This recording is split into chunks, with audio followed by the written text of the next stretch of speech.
Lowe's knows how to help you get the most out of your store run. That's why members save more with My Lowe's Rewards. Earn points towards My Lowe's money on eligible purchases. Get access to member-only deals and free member gifts. Plus, unlock free standard shipping when you reach Silver Key status. So what are you waiting for? Join for free today. Lowe's. We help.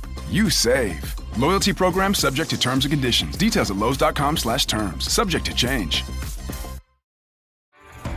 Este episodio es presentado por Honda. Descubra la nueva Honda Passport Trail Sport todoterreno. La Passport más todoterreno que Honda haya imaginado jamás. Esta Passport cuenta con mayor altura al suelo, barras de techo en todas sus versiones y neumáticas especialmente diseñados para cualquier terreno. Además, disfruta todos tus viajes con el control de clima de 3 zonas, techo panorámico y opciones como asientos delanteros con calefacción y ventilación. Conoce más en honda.com/Passport.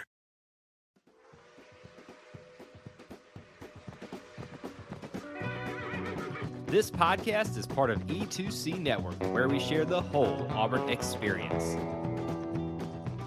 Hello and welcome to War Horses, the only college equestrian podcast that's trying to keep warm during the hopefully last gasp of winter weather. I'm your host, Auburn Elvis. Let's talk about some college equestrian. Well, we'll jump right into it and take a look at some meet recaps.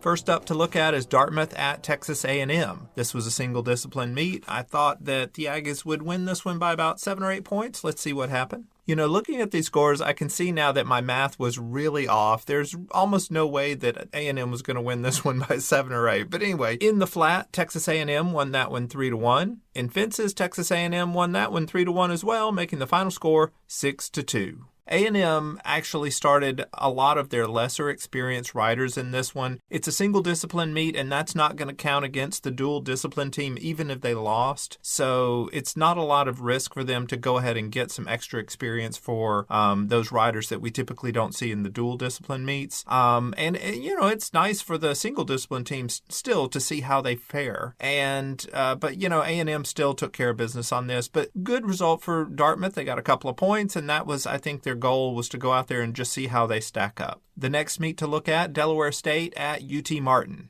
In this one, I predicted that the Skyhawks were going to win by about 8 or 9. Let's see what happened. Fences went 3-2 for UT Martin. Flat went 4-1 for UT Martin. Horsemanship was a 2-2 tie. And reining went 4-1 for UT Martin. That made the final score 13-6. This was a tough road trip for Delaware State, but they did do well enough to keep fences close, and they drew even in horsemanship. But still, UT Martin was just too tough for them. And with this result, the Skyhawks continued to just roll through the ECAC schedule. Now, there was a meet on the schedule, TCU at Oklahoma State, but this one had to get postponed. It's going to happen in the final Wednesday of the season. Basically, because of weather, they just went ahead and postponed it. So we'll see what happens then. And we'll go right along to our next meet, which is UC Davis versus Dartmouth. This was another one of those dual discipline teams versus a single discipline meet. I thought that the California Aggies were going to win this one by about 3 or 4. Let's see what happened. Fences was a 2-2 tie, and the flat went 4-0 for UC Davis. That made the final score 6-2 for UC Davis. So Dartmouth ended up losing 2-6 in both of their meets against the bigger programs, but still they rode well enough to get about a quarter of the available points. So that's about what we would expect here. But this was a good jumping seat performance for UC Davis. That tends to be the strength of their team, and so we saw that here again today. Next up, SMU at UT Martin. I thought this one was going to go, I thought UT Martin would keep this close. I thought SMU would win by about 5. Let's see what really happened. Fences was 2-1 for SMU. Flat was 4-1 for SMU. Horsemanship was 3-1 for SMU. And reining went 3-2 for UT Martin. That made the final score 11-6. So, yeah, about 5 points. UT Martin came up short again, at home. But this is one of the top teams in the nation. It would have helped their case to get an invitation to Ocala if they could have kept this one just a little bit closer. But there you go. SMU, they showed one of the top teams in that group of 4 that I keep talking about every week, and they went on the road and they got a win, pretty much made it look routine. Moving right along, Delaware State versus SMU. This was a neutral site meet. I thought the Mustangs would roll in this one, win by about 8. Let's see what happened. Fences went 3-0 for SMU. Flat went 3-1 for SMU. Horsemanship went 4-0 for SMU, and reining was a 2-2 tie. That made the final score 12-3 for SMU. So yeah, this one went about as expected. Delaware State rode really well in reining, but otherwise, yeah. For SMU, this was another strong performance on the road against an overmatched opponent. Now let's take a look at South Carolina at Georgia. This was a big one. I thought South Carolina would keep this one close, but that Georgia would win by about 4 points. The day started off in fences, 4-1, that went to Georgia. Horsemanship was also going on, that went 4-1 to Georgia as well. So right out of the gate, Georgia just jumped all over the Gamecocks. It was 8-2 at the half, and it virtually put the meet away. In the second half, South Carolina did make a good comeback. They won flat 3-2, and they won reining 3-1. That made the final score 11-4 Georgia. So again, they kept it close. It was about a 3 or 4 point win, but Georgia gets the victory there. The Gamecocks, they ended up making things close in the final score, but when you look at how the meet unfolded, once that first matchup in reining ended up in a tie, that sealed the meet. But this was still a very good road performance overall, especially in the second half events. Georgia, they're probably not thrilled with the way South Carolina came back on them, but a win is a win, and they have locked up now either first or second place finish in the SEC regular season with this win. UC Davis at Texas A&M. This was our last meet of the weekend. I thought that Texas A&M was going to win this one by about 10 points. Let's see what really happened. Fences went 3-1 for Texas A&M. Flat was a 2-2 tie. Horsemanship went 3-1 for Texas A&M, and reining was a 5-0 sweep. That made the final score 14-3 Texas A&M. UC Davis, they looked good in the jumping seat. We saw that earlier in the weekend, but then they only scored one single point in the whole Western discipline, and that's just not going to beat a good team. Texas A&M, they did what they wanted in this one. They finished strong. They looked good with the end of spring approaching on their schedule. Well, that was all of the meets for this weekend. Now let's take a look at the official Auburn Elvis College Equestrian Rankings. Now, I don't have to make any changes in this because my rankings pretty much tell you what to expect week to week. So it's basically the same rankings as last week. Number 1 is Auburn. The Tigers are 9-1. I think I said they were 10-1 last week, so sorry about that. They continue to lead the country and are just, better than everybody else right now. Number 2 is SMU.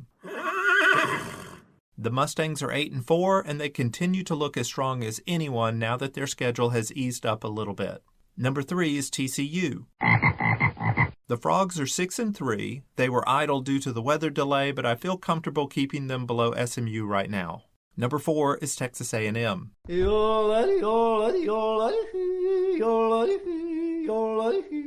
The Aggies are 8-4. They took care of business this week, and they're going to get a chance to shake up the rankings with a trip to TCU. Number 5 is Oklahoma State. Yeehaw! The Cowgirls are 6-3. Their home meet versus TCU was postponed, which would have given them a decent argument had they won it to be ranked higher in my rankings, but alas, this happens sometimes. Number 6 is Georgia. The Bulldogs are 6-4. They lead the SEC for at least one more week, even if that South Carolina win was a little closer than most people expected. Number 7 is Fresno State. The Bulldogs are 7-3. They were idle this week, but these next 3 meets will show us just how strong this Bulldog team is. Number 8 is South Carolina. The Gamecocks dropped to 3-5, but they have a couple of big winnable road meets coming up this week that could really help them improve their chances of getting back to Ocala. Number 9 is UT Martin. The Skyhawks are 6-5. They continue to look like the top ECAC team this season, but that might not be enough. They have a road trip to South Carolina in 2 weeks that they pretty much have to win if they want to hop up into the top 8. And number 10 is Baylor. The Bears are 2-6. They were idle this week, but they're going to host TCU coming up. Now, they're probably going to have to win that one and win at least one of the meets in the Big 12 tournament to climb up into that top 8. Now let's take a look at the single discipline rankings. There were 2 single discipline meets this week, but they were both Dartmouth going up against a pair of dual discipline teams, so it really didn't impact my rankings any. Number 1 is Sweetbriar. Number 2 is Lynchburg. Number 3 is Charleston. Number 4 is Dartmouth. Number 5 is Swanee. Number 6 is Centenary. It's a twister! It's a twister! Number 7 is Sacred Heart. Number 8 is Bridgewater.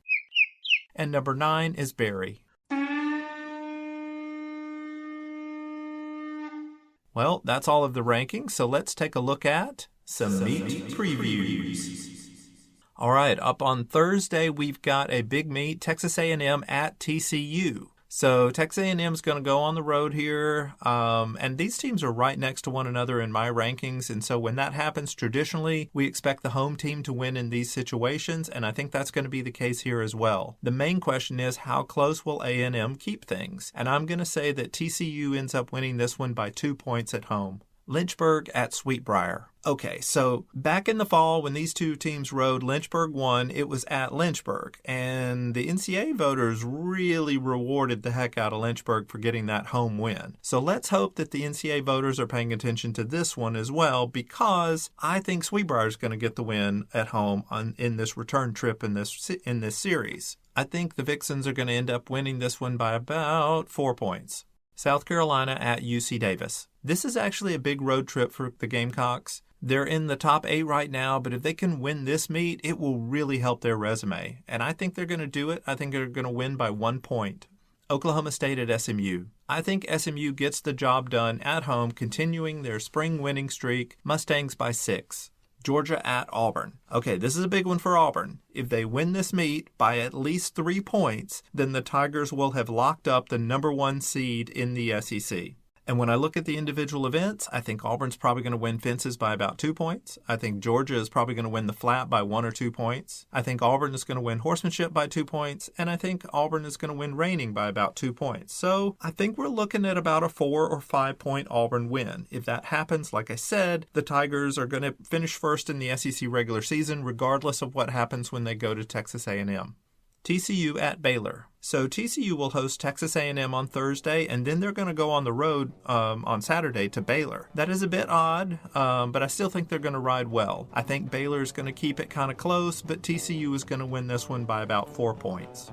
And our final meet of the weekend, South Carolina at Fresno State. This is the second part of the Gamecocks California road trip, and it's going to be tough. If this were at home, I would pick them, but Fresno State probably is going to win this one by about 3 points. Well, that's about all that I have to cover here on this episode. Kind of a quick one today, but you know, that's how it is sometimes. I'm your host, Auburn Elvis. Thank you very much for listening, and war horses. Thank you for tuning in to today's episode on the E2C Network. On your way out, I want to remind you to stop by e2cnetwork.com. It's your one-stop shop for all our content across our podcast, YouTube channel, and much more. To stay up to date with us, make sure you're following social media accounts such as Facebook, Twitter, and Instagram. While our content here may always be Auburn sports heavy, if it's orange and blue, it's what we do. War Eagle.